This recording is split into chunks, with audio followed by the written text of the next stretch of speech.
ஆதியாகமம் 1ஆம் அதிகாரம். ஆதியிலே தேவன் வானத்தையும் பூமியையும் சிருஷ்டித்தார். பூமியானது ஒழுங்கின்மையும் வெறுமையுமாய் இருந்தது. ஆழத்தின் மேல் இருள் இருந்தது. தேவ ஆவியானவர் ஜலத்தின் மேல் அசைவாடி கொண்டிருந்தார். தேவன் வெளிச்சம் உண்டாகக் கடவது என்றார். வெளிச்சம் உண்டாயிற்று.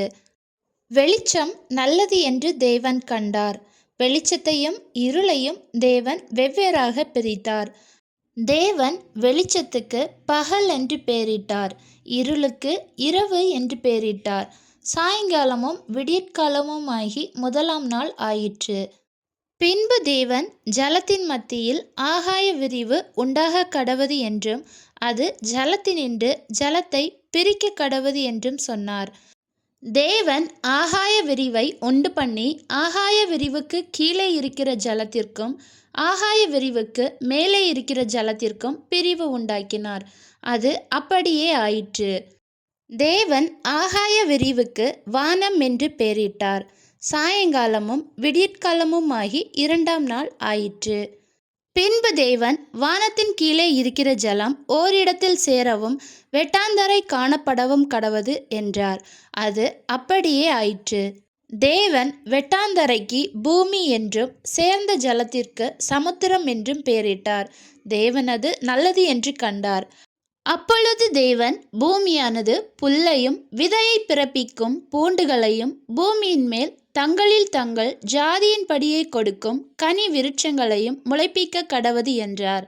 அது அப்படியே ஆயிற்று. பூமியானது புல்லையும் தங்கள் ஜாதியின்படியே விதையை பிறப்பிக்கும் பூண்டுகளையும் தங்கள் தங்கள் ஜாதியின்படியே தங்களில் தங்கள் விதையுடைய கனிகளை கொடுக்கும் விருட்சங்களையும் முளைப்பித்தது. தேவன் அது நல்லது என்று கண்டார். சாயங்காலமும் விடியற்காலமுமாகி மூன்றாம் நாள் ஆயிற்று. பின்பு தேவன் பகலுக்கும் இரவுக்கும் வித்தியாசம் உண்டாகத்தக்கதாக வானம் என்கிற ஆகாய விரிவிலே சுடர்கள் உண்டாக கடவது. அவைகள் அடையாளங்களுக்காகவும் காலங்களையும் நாட்களையும் வருஷங்களையும் குறிக்கிறதற்காகவும் இருக்க கடவது என்றார்.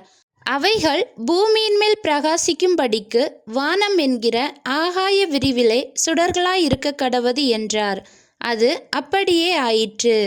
தேவன் பகலை ஆள பெரிய சுடரும் இரவை ஆள சிறிய சுடரும் ஆகிய இரண்டு மகத்தான சுடர்களையும் நட்சத்திரங்களையும் உண்டாக்கினார். அவைகள் பூமியின் மேல் பிரகாசிக்கவும் பகலையும் இரவையும் ஆளவும் வெளிச்சத்துக்கும் இருளுக்கும் வித்தியாசம் உண்டாக்கவும் தேவன் அவைகளை வானம் என்கிற ஆகாய விரிவிலே வைத்தார்.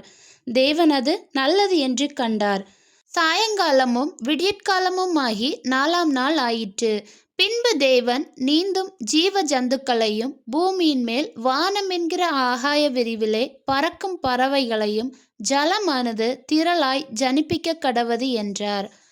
தேவன் மகா மச்சங்களையும் ஜலத்தில் தங்கள் ஜாதியின்படியே திரளாய் ஜனிப்பிக்கப்பட்ட சகலவித நீர்வாழும் ஜந்துக்களையும் சிறகுள்ள ஜாதி ஜாதியான சகலவித பட்சிகளையும் சிருஷ்டித்தார். தேவன் அது நல்லது என்று கண்டார்.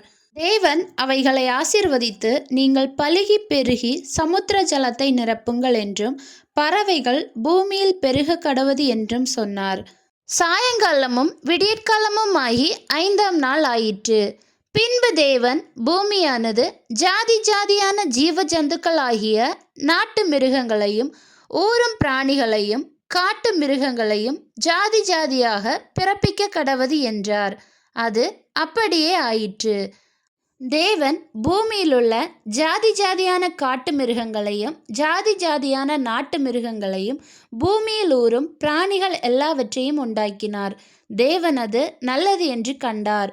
பின்பு தேவன் நமது சாயலாகவும் நமது ரூபத்தின்படியேயும் மனுஷனை உண்டாக்குவோமாக.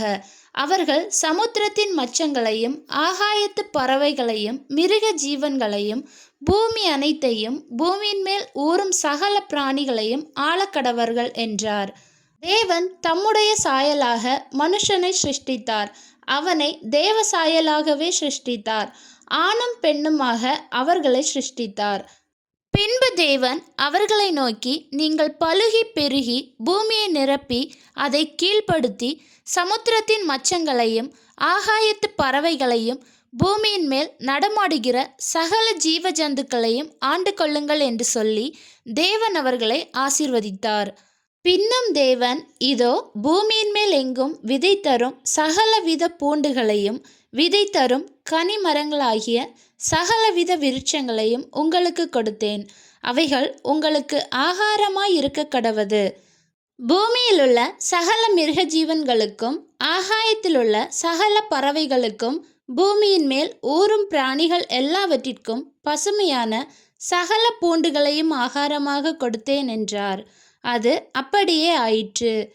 அப்பொழுது தேவன் தாம் உண்டாக்கின எல்லாவற்றையும் பார்த்தார். அது மிகவும் நன்றாயிருந்தது. சாயங்காலமும் விடியற்காலமும் ஆகி 6ஆம் நாள் ஆயிற்று.